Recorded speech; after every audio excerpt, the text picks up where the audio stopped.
Welcome to Watch-Worthy Shows. Streaming never stops, and 2026 already has a catalog that reminds us why we keep staring at screens late into the night. Today we're bringing you 15 series that are setting the pace for this year. Thrillers that keep you up at night, comedies that hurt from laughing too hard, biographical dramas you can't believe are real, and a prequel that arrived to prove Westeros still has plenty to say. There's something for every kind of viewer, so stay until the end because you won't want to miss number one. But before we start the video, it would mean a lot if you'd take a moment to leave a like and subscribe to the channel. Thank you so much for your kind support. Number 15.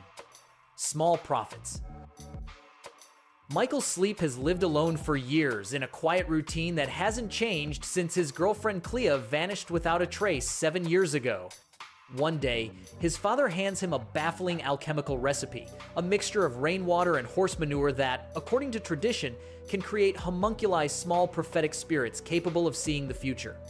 Michael follows the instructions with complete skepticism, secretly hoping these creatures will tell him whether he'll ever see Clea again. With the help of Casey, his young co-worker, Michael raises his little profits in the garden shed, away from the prying eyes of nosy neighbors. What starts as an absurd experiment turns into something far stranger and more emotional than he ever expected. Created and directed by Mackenzie Crook, the same genius behind Detectorists, this series captures that small-scale magic that few TV shows manage to achieve, tender humor, deeply human characters, and a mystery that grows episode by episode with a delicacy rarely seen on screen. Number 14. Run. Brendan Abbott is Australia's most notorious bank robber. Nicknamed the Postcard Bandit for his habit of sending taunting cards to police, this man built a criminal career in the 80s and 90s that defied all logic. This series dramatizes his extraordinary story, the calculated heists, the chases, and above all, his two spectacular escapes from maximum security prisons that left Australian authorities embarrassed. But beyond the adrenaline of Hunter and Hunted, the series explores the psychological toll of living permanently on the run. Broken relationships, false identities, and the loneliness of someone who can never stay in one place. George Mason portrays Abbott with an intensity that blends charisma and vulnerability in a way rarely achieved in the crime genre. If you're a fan of true stories that surpass any fiction, this is one of the surprises of the year. Number 13. Steel. Zara is a junior analyst at an investment firm in the heart of London's financial district. She works hard, keeps to herself, and has no reason to expect her Tuesday to be any different from any other. Until a group of armed robbers storms the operations floor of the pension fund where she works, and what seemed like an ordinary heist turns within minutes into something far more elaborate and dark. Zara doesn't just survive the attack she discovers, she knows too much, and that someone inside the company was involved.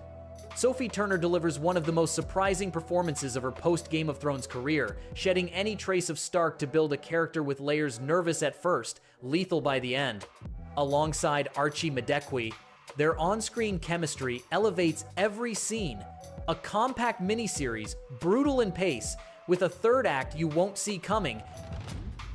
Number 12. Dirty Business. Fish in the local river start dying. That's what retired Detective Ash Smith and retired university professor Peter Hammond notice in their part of Oxfordshire. When they contact the water company to report the problem, the evasive response they receive only deepens their suspicions. What follows is a 10-year investigation carried out by two ordinary citizens who refuse to be ignored. What they uncover is one of the biggest corporate and regulatory scandals in recent English history: how privatized water companies have systematically polluted natural resources for decades with the tacit knowledge of those who were supposed to regulate them. David Thewlis and Jason Watkins are extraordinary in their roles, humanizing a story that, in other hands, could have been dry and bureaucratic. Based on real events, this miniseries proves that true thriller doesn't always need guns. Number 11. Free Bert. Bert Kreischer is the comedian known for performing shirtless and being the life of every party, irreverent, loud, impossible to ignore. When his daughters get accepted into Beverly Hills' most coveted private school, the family packs up and moves to the 90210 zip code. The problem is that Bert fits in nowhere with the elite parents of Los Angeles. What follows is a series of disastrous attempts to fit into a world where everyone wears designer clothes, talks about seed detoxes, and mispronounces expensive restaurant names. Bert plays himself, and that blurry line between the real person and the fictional character is exactly what makes the series work. It's not sophisticated comedy and doesn't pretend to be. It's authentic family chaos, delivered with pace, heart, and supporting performances that steal every scene. One of the most genuine comedies of the year on Netflix. Number 10, Snake Killer. Brian Peterson, alias Smiley, is a charismatic cop equally feared and admired within Denmark's most controversial narcotics unit. This squad, nicknamed Uro Patrulli, was notorious in the 80s and 90s for its extreme methods. They didn't ask many questions, acted fast, and sometimes crossed lines the law preferred not to examine. When a young informant working for Smiley is brutally murdered, he declares a personal war against the criminal network responsible. But as the investigation progresses, the boundaries between justice and revenge, between legality and lawlessness, begin to dangerously blur. Pylo Asbak, known from Game of Thrones, delivers a magnetic performance that anchors every scene. The first Danish Amazon original, inspired by real events, arrives with an intense visual style and a pace that never lets up. 4 episodes that feel like one long, visceral film. Number 9, Blue Skies. Jody Larson is an investigator at Crystal Ridge National Park, a place where nature sets its own rules, and the cases that land on her desk are rarely simple. Everything changes when she finds a lost dog named Blue, an unusual animal that seems to sense things humans can't. What begins as an unlikely bond between investigator and dog becomes an unexpected partnership that transforms how Jody approaches her work. Each episode brings a new mystery amid wild landscapes, but the heart of the series lies in something quieter: healing. Jody carries her own wounds, and the rhythm of nature and Blue's silent presence slowly help her close them. A series that blends national park thriller with emotional drama in a way that feels refreshing, honest, and deeply human. For those looking for something that doesn't end with a racing pulse, but with a soul a little more at peace. Number 8, Pura Sangre. On the La Galana estate, owned by the Monteclaro Marqueses, 4 purebred horses are found poisoned one morning. Among them, the most valuable stallion on the property. What seems like an isolated crime is, in reality, the latest chapter of a conflict that has been silently brewing for years within the walls of that house. Soprano Lieutenant Alicia Hermida arrives to investigate and quickly discovers that everyone on the estate has something to hide. Family secrets buried for generations, crossed loyalties, economic tensions, and wounds that never fully healed. With Blanca Romero leading a cast that includes Angela Molina, Amaya Salamanca, and Ader Luna, the series builds its suspense with patience and elegance, like the best Spanish estate thrillers. The first of 2 planned seasons lays the perfect foundation for a story that has barely begun. Number 7, Gulagong. There are stories that official history prefers not to tell. This is one of them. Ivan Gulagong Cawley grew up in Barrelon, a small town in rural New South Wales, in a Wiradjuri family with no resources and few reasons to believe the world owed them anything. But Ivan had something no one could take away, a talent for tennis that was pure instinct, pure speed, pure joy in motion. This miniseries follows her rise from those humble beginnings to winning Wimbledon in the 1970s, at a time when tennis was a sport for the white and wealthy, and being an Indigenous Australian woman meant carrying a double invisible burden. Her relationship with Coach Vic Edwards is complex and ambiguous, and the series doesn't sugarcoat it. It doesn't sugarcoat the love she finds with Roger Cawley either. Directed by Wayne Blair and with Yvonne herself as an associate producer, this is a story of triumph that refuses to sacrifice the truth. Number 6, How to Get to Heaven from Belfast. Saishe, Robin, and Dara are 3 lifelong friends from Belfast, all pushing 40, each trapped in their own version of a life that didn't quite go as planned. One day, they receive an unexpected email. Greta, the 4th member of their childhood crew, someone they lost touch with years ago, has died. The wake is in Donegal, and the 3 of them decide to go. That's where everything starts falling apart in the darkest, most ridiculous, and most entertaining way possible. What seemed like a simple grief trip becomes an odyssey across all of Ireland, unearthing secrets none of them wanted to remember and pulling them into real danger none of them asked for. From Derry Girl's creator Lisa McGee, this series inherits the heart of that comedy but takes it into much darker, more adult territory. 3 brilliant actresses carrying a story that is equal parts belly laugh and emotional gut punch. Number 5. Run Away.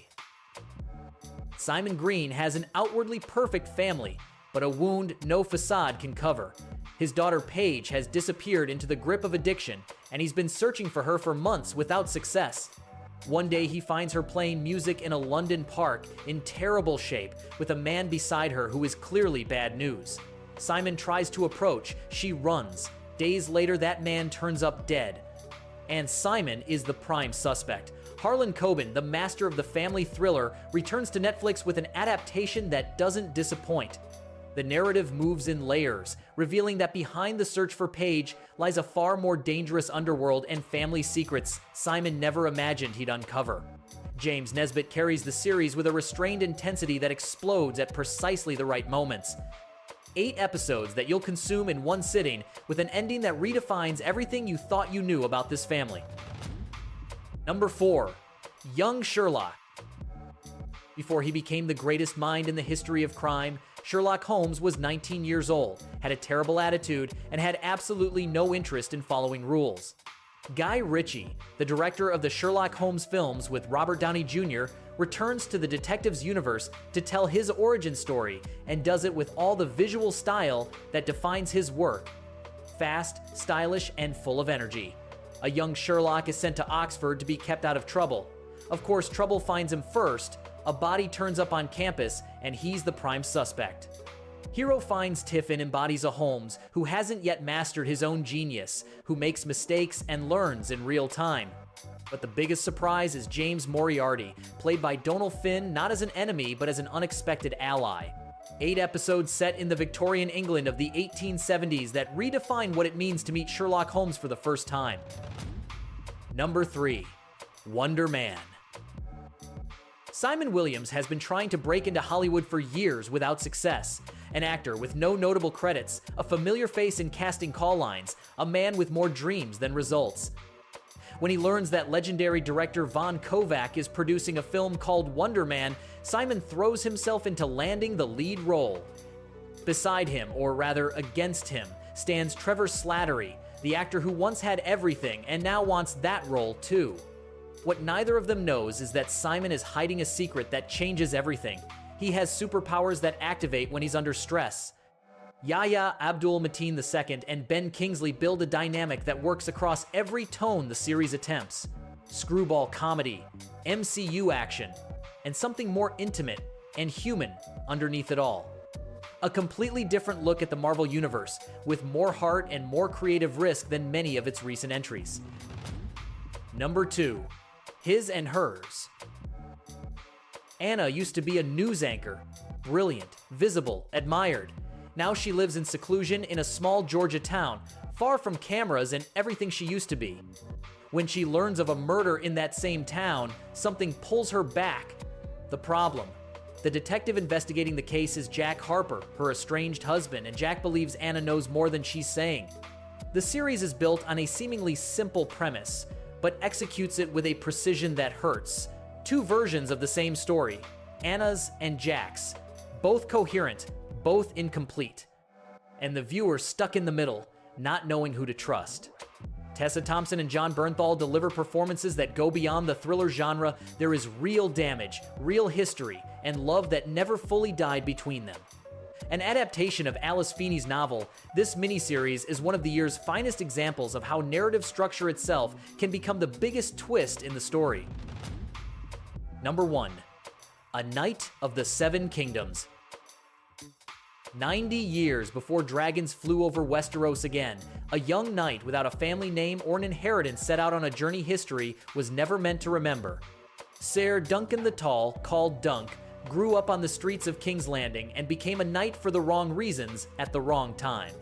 His squire is a bald boy named Egg, who carries a secret that could change the fate of the Seven Kingdoms. This Game of Thrones prequel, based on George R.R. Martin's novels, Bets on something different from everything we've seen before in this universe. A small story in a massive world. No great wars for the throne, no dragons in every scene. Just two people on a dirt road, facing a Westeros that still has something resembling hope. Peter Claffey and Dexter Sol Ansel build one of the best duo dynamics in recent fantasy television history. 14 million viewers per episode in the United States. Renewed for a second season. The best premiere of the year. And that wraps up our top 15 best streaming series of 2026. Which one is on your list? Tell me in the comments. And if you haven't done it yet, now is the perfect time to subscribe to the channel and hit the bell so you don't miss any videos. We post regularly about the best series and movies across all platforms. Thank you so much for watching all the way to the end. See you in the next video.